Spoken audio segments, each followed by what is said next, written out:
We're here with April Loftin. She is running for County Commissioner for Troup County. Thank you for being with us. Thank you for inviting me. I want you to take a couple minutes and tell us a little bit about yourself. About myself, well, I've lived in Troup County all of my life. Went to high school here, went to LaGrange College, finished up technical school at West Georgia Tech. So definitely a native. I've been a salon owner for 28 years. Actually bought my first salon when I was 23.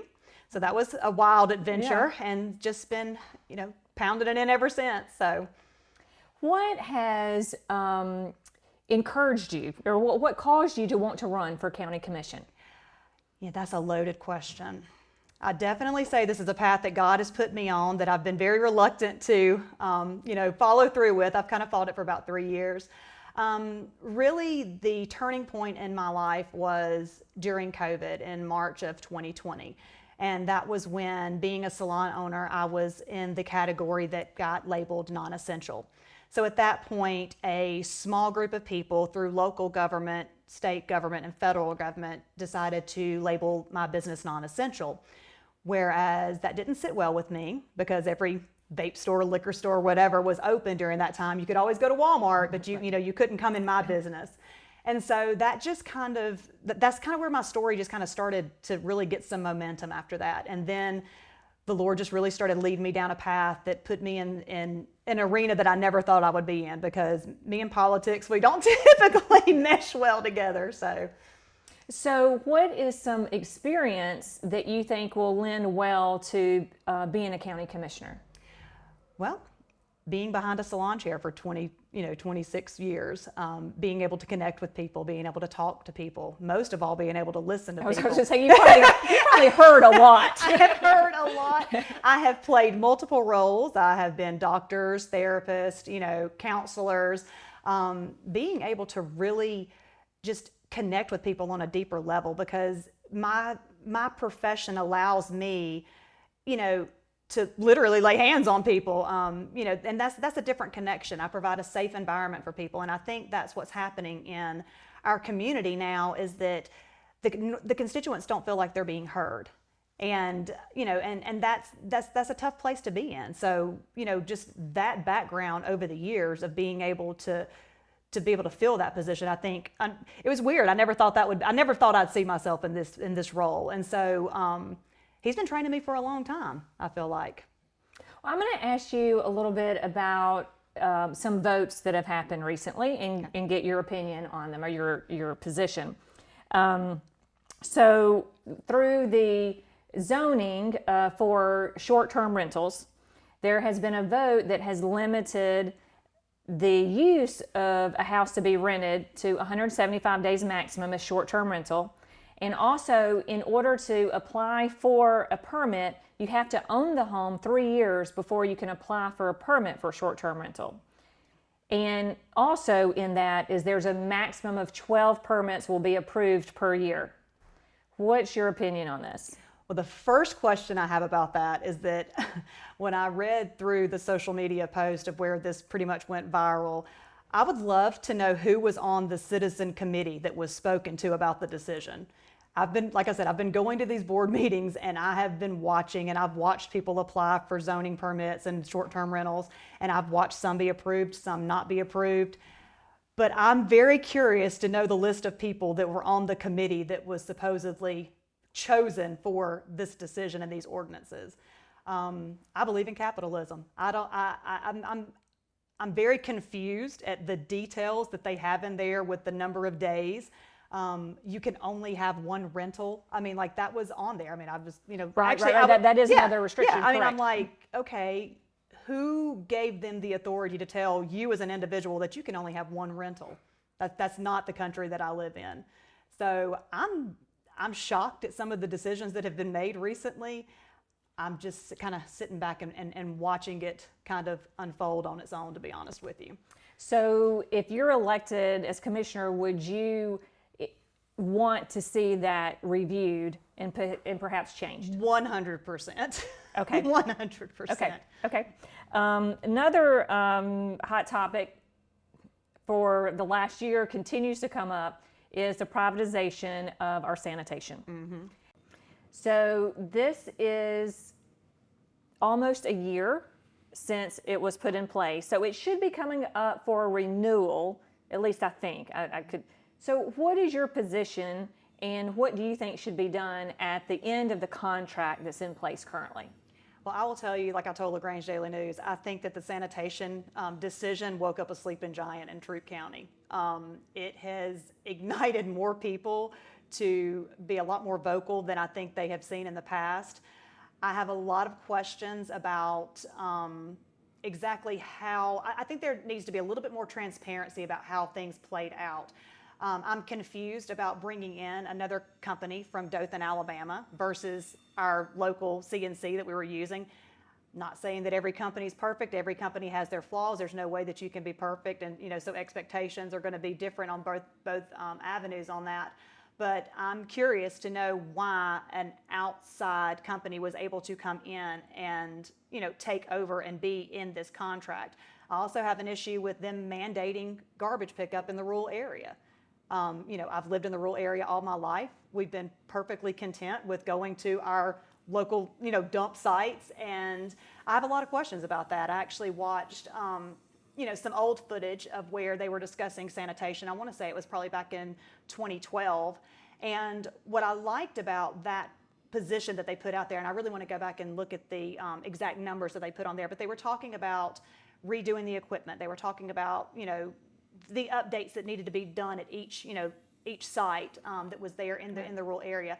But what the county manager also suggested at that point was getting a group of 15 citizens in each district to come together and discuss the issue and the best solution for their district.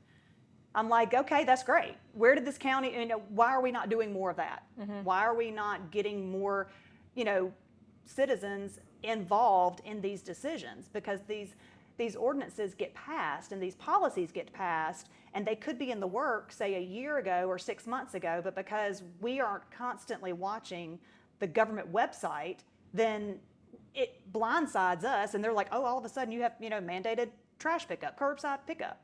And, even just, we were doing some door knocking and just walking through some subdivisions and seeing people's driveways with, just how steep they are and stuff, and, and the Martin trash can sitting at the top of the driveway. And I'm thinking, there's no way that I would, do this, especially, our senior citizens.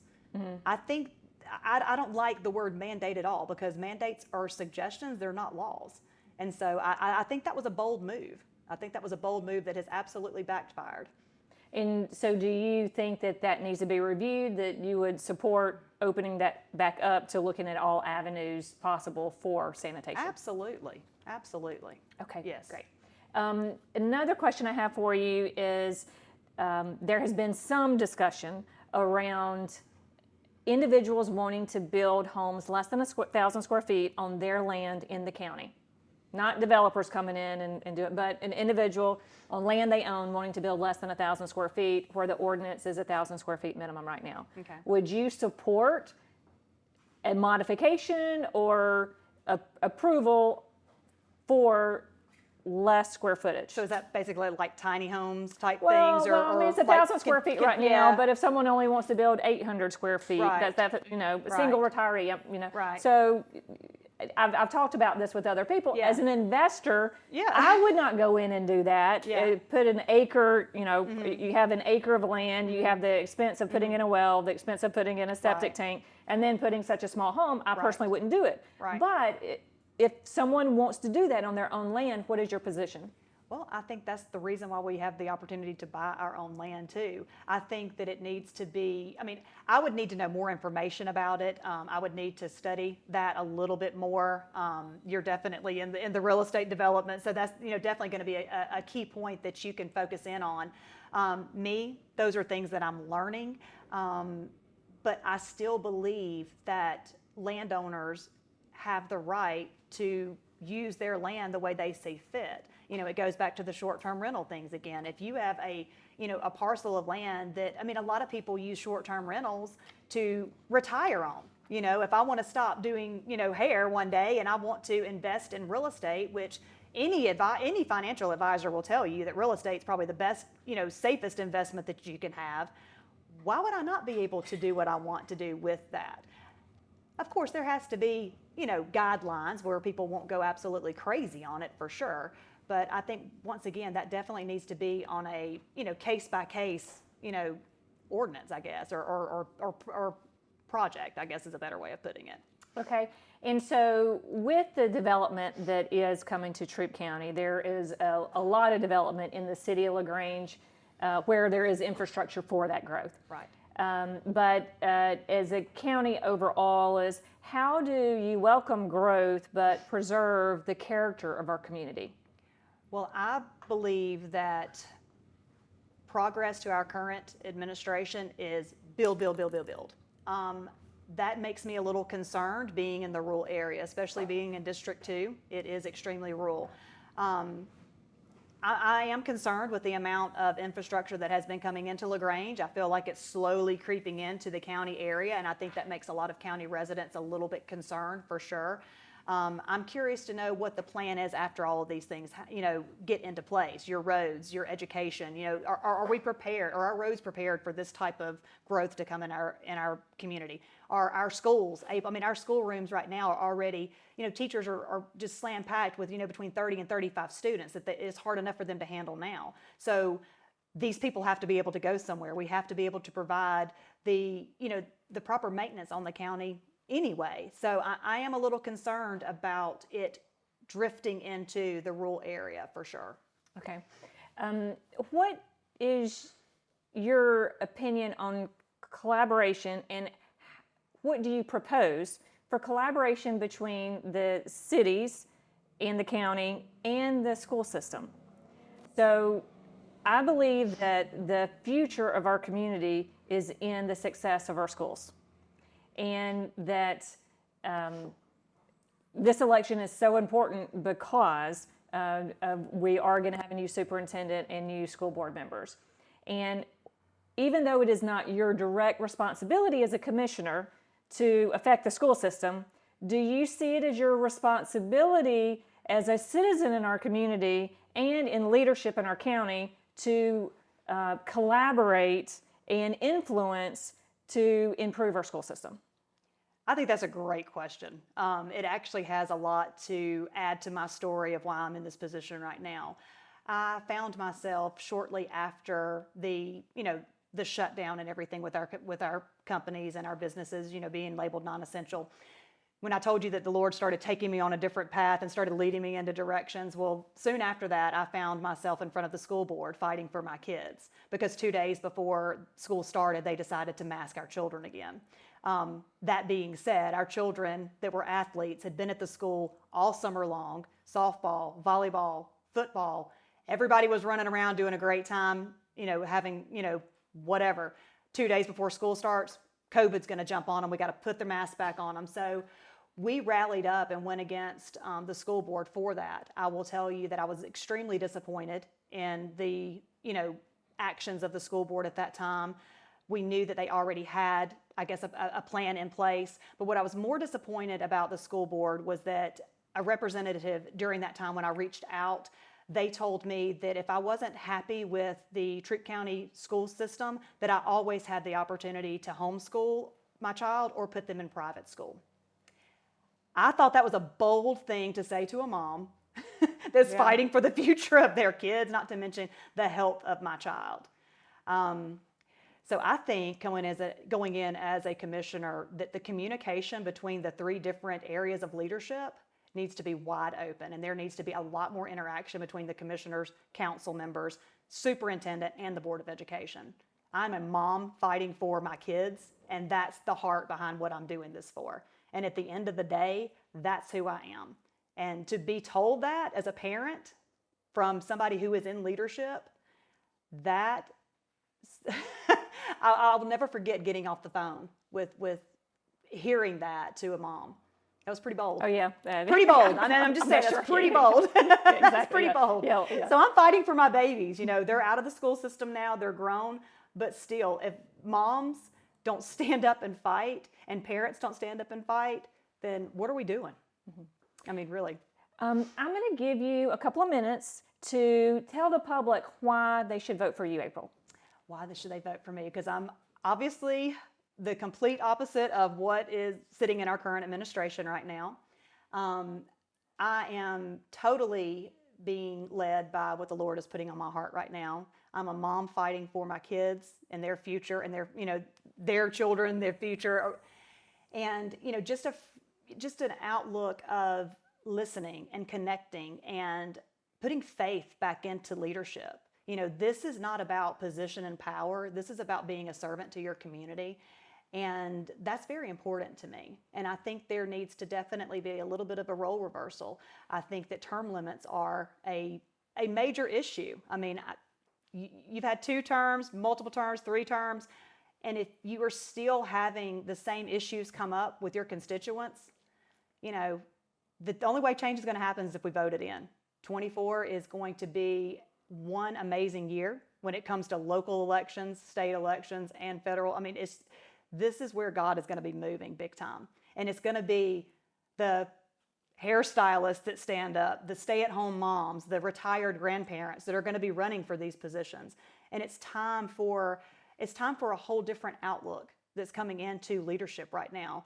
When I left the state convention last year in Columbus, whenever we were there for the GOP convention, I was a delegate. And I was so excited about being there because Trump was going to be there. I wanted to just be in the middle of it. But I was so distracted by the division of the Republican Party at that time through grassroots and establishment. I mean, there was a clear divide of, fighting amongst the party itself. And one of the moments that kind of just sat and rested in my heart was that the next day, the Lord really just spoke to my heart, and He showed me a visual of a red wave.